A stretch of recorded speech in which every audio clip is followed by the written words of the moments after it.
Welcome to The Last Breakfast. Please enjoy the video. Open Settings on your Samsung and tap Advanced Features to access Side Key Controls. The Side Key section controls what a double press does on your phone. Choose the double press option and change it from Call Emergency Contacts to Off or to Open Camera instead. Confirm the selection by exiting Settings and testing with 2 quick presses. This stops accidental emergency calls triggered by 2 quick presses of the power key. Return to Advanced Features and find Send SOS Messages to prevent automatic emergency alerts. Open the Send SOS Messages menu and toggle the top switch to off so messages are not sent. Also disable Auto Send if available to prevent the phone from calling emergency contacts automatically.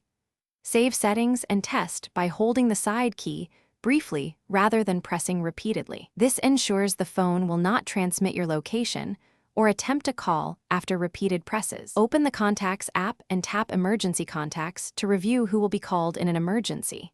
Remove any contacts you do not want reached automatically by tapping the contact and selecting Remove. After removing contacts, test the side key behavior using 2 quick presses to confirm no call is placed. If an emergency call still happens, reboot the phone and recheck Advanced Features and Send SOS Messages settings. Repeat the test until the double press no longer makes any emergency call. Thanks for watching. If this was helpful, leave a like and consider subscribing. See you next time.